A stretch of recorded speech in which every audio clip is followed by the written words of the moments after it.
Hello வணக்கம், welcome to நெல்லையாச்சி சமையல். இன்றைக்கி நம்ம சேனலில் பார்க்க போகிறது வந்து திருநெல்வேலி சொதி.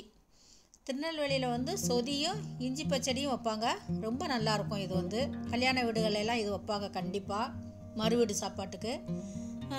நீங்களும் அந்த சொதி இஞ்சி பச்சடி இது கூட தொட்டுக்க உருளைக்கிழங்கு காரப்பொரியல், சிப்ஸு, அப்பளம், வத்தல் எதுனாலும் சாப்பிட்லாம். ஏற்கனவே ரெசிப்பியில் உருளைக்கிழங்கு காரப்பொரியல் வச்சுருக்கிறேன், அதை பார்த்துக்கோங்க. இதை மாதிரி நீங்கள் சொதி இஞ்சி பச்சடி வச்சு சாப்பிட்டு பாருங்கள். எப்படி இருக்குங்கிறத எனக்கு கமெண்ட் பண்ணுங்கள், ஷேர் பண்ணுங்கள், லைக் பண்ணுங்கள், கண்டிப்பாக சப்ஸ்கிரைப் பண்ணுங்கள். வாங்க சொதி எப்படி வைக்கலாங்கிறத பார்ப்போம். இப்போ நம்ம திருநெல்வேலி சொதி வைக்க போகிறோம். திருநெல்வேலியில் சொதி ரொம்ப ஸ்பெஷல். ஏன்னா அங்கே மேக்சிமம் எல்லார் வீட்லேயும் பொண்ணு வீட்டில் தான் கல்யாணம் நடக்கும். மறுநாள் மாப்பிள்ளை சொதி. மாப்பிள்ளை வீட்டுக்காரங்களுக்கு இந்த சொதி சாப்பாடு தான் ரொம்ப விரும்பி போடுவோம், சாப்பிடுவாங்க. அதனால திருநெல்வேலி ஸ்பெஷல் சொதி குழம்பு இன்னைக்கு எப்படி வைக்கிறதுங்கிறத நம்ம பார்ப்போம். அதுக்கு தேவையான பொருட்கள் என்னங்கிறது நம்ம ஒரு நபருக்கு அரை முறி தேங்காய் தேவை. இப்போ நம்ம வீட்டில் 4 பேர் இருந்தாங்கன்னா 2 தேங்காய் கரெக்டாக இருக்கும். அதை சில பேர் 3 பால் எடுப்பாங்க. நான் இன்னைக்கு 2 பால் தான் எடுத்து வச்சிருக்கிறேன்.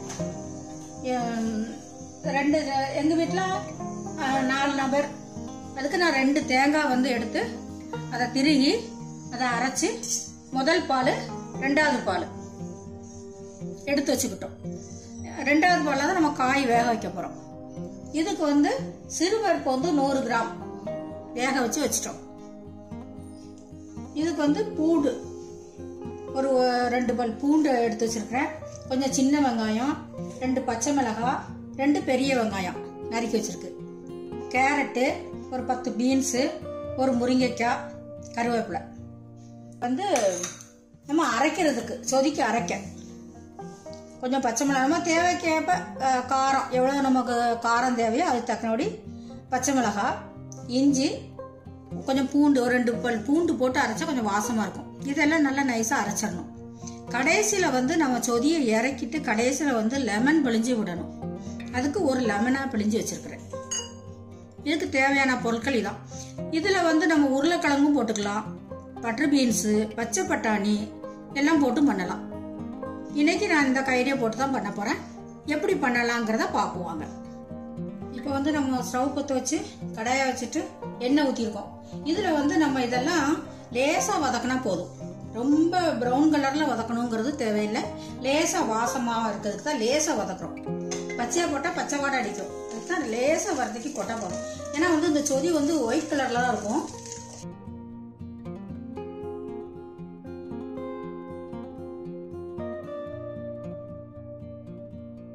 லேசாக வதங்கிட்டு இது கூடவே நம்ம கேரட்டு, பீன்ஸையும் லேசாக வதக்கி நம்ம போட்டு 2வது பால் தேங்காய் பாலில் போட்டு வேக வச்சுக்கலாம்.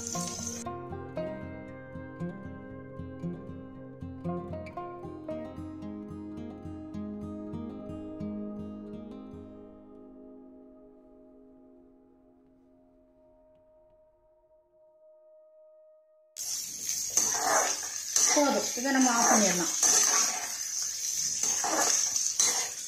இப்போ இந்த காயெல்லாம் இங்கே போட்டுட்டு நம்ம 2வது பாலை விட்டு நம்ம இந்த காயெல்லாம் வேக வைக்கணும். இப்போ நம்ம காயெல்லாம் போட்டுட்டோம். இந்த 2வது பாலை கொஞ்சமாக விட்டு காயை நம்ம வேக வச்சுக்கலாம். ஸ்டவ் பற்ற வச்சு காயை நம்ம வேக வச்சுக்கலாம். காய் வேகிறதுக்கு தக்கபடி கொஞ்சமா தண்ணி, தேங்காய் பால் விட்டு வேக வச்சுக்கலாம்.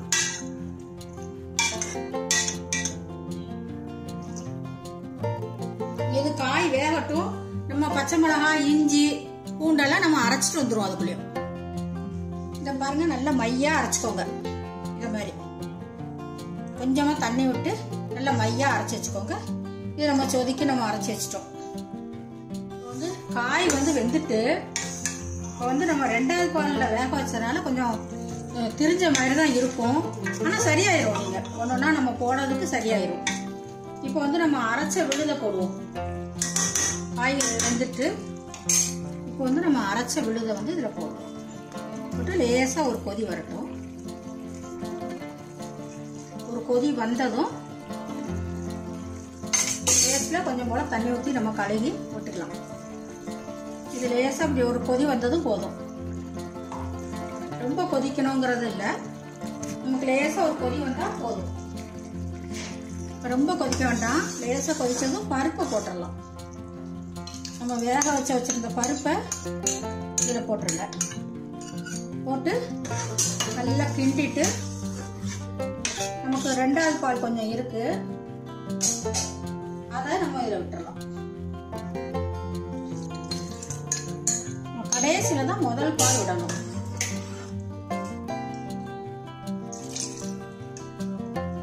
இது லேசா கொதிச்சு வரட்டும். அதுக்கப்புறம் நம்ம முதல் பால் விட்டுக்கலாம்.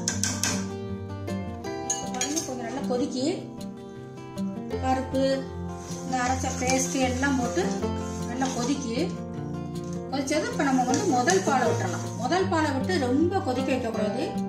லேசா பொங்கி வந்ததும் இறக்கலாம், இல்லைன்னா திரிஞ்சிடும். நல்லா கொழு கொழுன்னு இருக்கிறனால அந்த முதல் பாலை விட்டுருங்க. முதல் பாலை விட்டுட்டு நல்லா கிண்டி கொடுத்துட்டு லேசா கொதி வரணும்.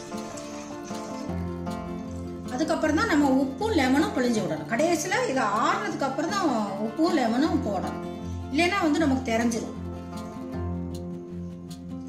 இதை கொஞ்சம் நல்லா இதாக வரட்டும், கொதிச்சு வரட்டும். லேசா கொதி வந்தா போதும். நமக்கு இருக்க திக்னஸ் ஆகும். இப்போ வந்து நல்லா கொதிச்சுட்டு பாருங்க. லேசா ரொம்ப கொதிக்க விடாண்டாம். கொதிச்சுட்டு நம்ம வந்து இப்போ வந்து கொத்தமல்லி தழையை போட்டு நம்ம வந்து இதை இறக்கி வச்சிடலாம். இறக்கி வச்சுட்டு நம்ம தாளிச்சிடலாம். நம்ம இறக்கி வச்சிடலாம், அவ்வளோதான். அதுக்கப்புறம் நம்ம தேங்காய் எண்ணெய் விட்டு தாளிச்சிடுவோம், வாசமா இருக்கும். இப்போ சொதியை தாளிக்கிறதுக்கு வந்து கொஞ்சம் தேங்காய் எண்ணெய் 2 ஸ்பூன் விட்டுருக்கேன். இதுக்கு வந்து உளுத்தம் பருப்பு வேண்டாம், கடுகு போட்டுக்கோங்க.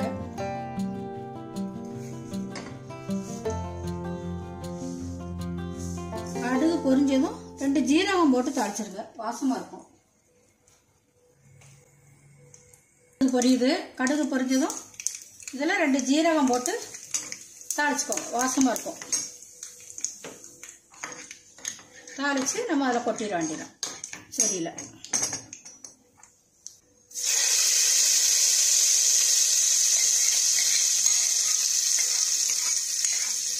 அவ்வளோதாங்க. கொஞ்சம் ஆறுனதுக்கு அப்புறம் தான் நம்ம வந்து லெமன் புளியணும். இது வந்து ரெடி ஆயிடுச்சு. சொதி வந்து நமக்கு ரெடி ஆயிடுச்சு. கொஞ்சம் ஆறட்டும். ஆறுனதும் நம்ம லெமன் புளிஞ்சு உப்பு போட்டுக்கலாம். இப்போ நம்ம வந்து இஞ்சி துவையலுக்கு என்னென்ன தேவைங்கிறத பார்த்துருவோம். இஞ்சி துவையலை வதக்கி நம்ம அரைக்கணும். அதுக்கு நம்ம இதுக்கு சொதிக்கு வந்து இஞ்சி துவையல் வந்து ரொம்ப நல்லாயிருக்கும். அது நம்ம என்னென்னலாம் போட்டு வதக்கி அரைக்கணுங்கிறத பார்த்துருவோம். இதை மூடி வச்சுருவோம், ஆறட்டும். இப்போ அந்த சொதிக்கு வந்து இஞ்சி பச்சடி வச்சு சாப்பிட்டா ரொம்ப நல்லாயிருக்கும், இஞ்சி துவையல். இது வந்து நம்ம வந்து இஞ்சி நறுக்கி வச்சுருக்கிறோம். நமக்கு தேவையானது, நமக்கு எவ்வளோ இஞ்சி துவையல் தேவையோ அவ்வளவு. கொஞ்சம் கொத்தமல்லி வந்து நமக்கு செமிக்கிறதுக்கு தான். ஒரு 2 வரமிளகா. ஏன்னா இஞ்சியே காரம், அதனால் ரொம்ப வரமிளகா வேண்டாம். கொஞ்சம் புளி, தேங்காய் வந்து ஒரு 1/2 மூடி திருகி வச்சுருக்கு. கொஞ்சம் வெல்லம், ஒரு துண்டு வெல்லம் போட்டு பண்ணால் ரொம்ப நல்லாயிருக்கும், ஸ்வீட் கொடுக்கும். உப்பு, புளிப்பு, காரம், இனிப்பு எல்லாம் நல்லாயிருக்கும். இதை நம்ம வதக்கி நம்ம அரைக்க போகிறோம். எப்படி வதக்கி அரைக்குங்கிறத பார்த்துருவாங்க.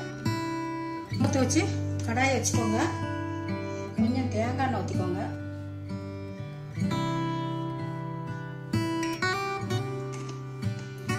கொஞ்சம் தேங்காய் எண்ணெய் விட்டுட்டு இஞ்சி போட்டுக்குவோம்.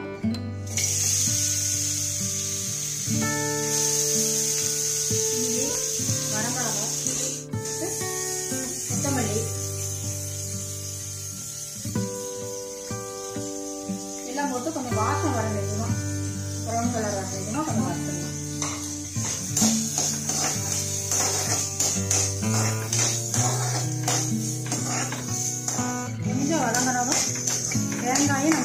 போட்டு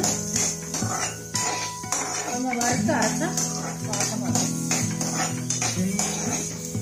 இப்போ வந்து இந்த புளியும் போட்டுடலாம். புளியும் போட்டு லேசாக வதக்கிட்டு தேங்காயும் போட்டுருவோம்.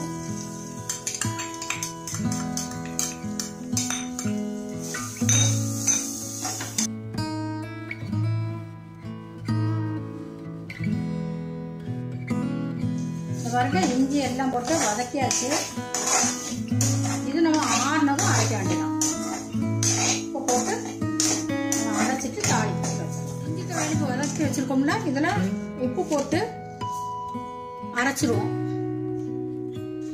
இதுல கொஞ்சம் வெள்ளத்தையும் போட்டே நம்ம அரைச்சிடலாம்.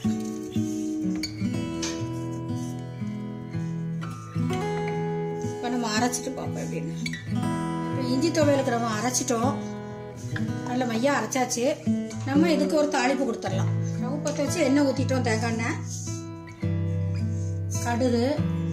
கடுகு பொரியட்டும். கடுகு பொரிஞ்சதும் உளுத்தம்பருப்பு போட்டுக்கிடுவோம். உளுத்தம்பருப்பு போட்டு பொரியட்டும். கடுகு உளுத்தம்பருப்பு பொரிஞ்சதும் இப்போ நம்ம இந்த பேஸ்ட்டை போட்டு இதில் நல்லா வதக்கிக்கணும்.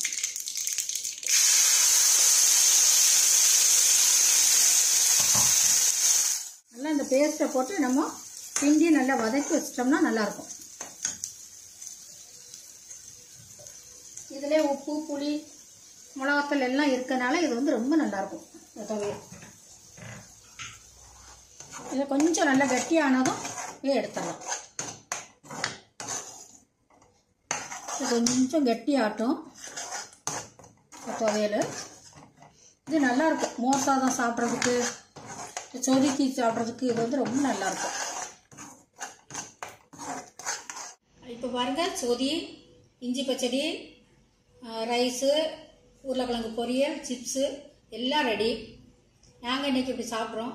நீங்களும் இதை மாதிரி சாதம் வச்சு சொதி வச்சுக்கோங்க. இஞ்சி பச்சடி, உருளைக்கிழங்கு பொரியல், சிப்ஸு, அப்பளம் எதுனாலும் சரி நீங்கள் இப்படி பண்ணி சாப்பிட்டு பாருங்கள். எப்படி இருக்குங்கிறத எனக்கு வந்து கமெண்ட் பண்ணுங்கள், ஷேர் பண்ணுங்கள், லைக் பண்ணுங்கள், சப்ஸ்கிரைப் பண்ணுங்கள். மீண்டும் அடுத்த வீடியோவில் உங்களை சந்திக்கும் வரை நன்றி, வணக்கம்.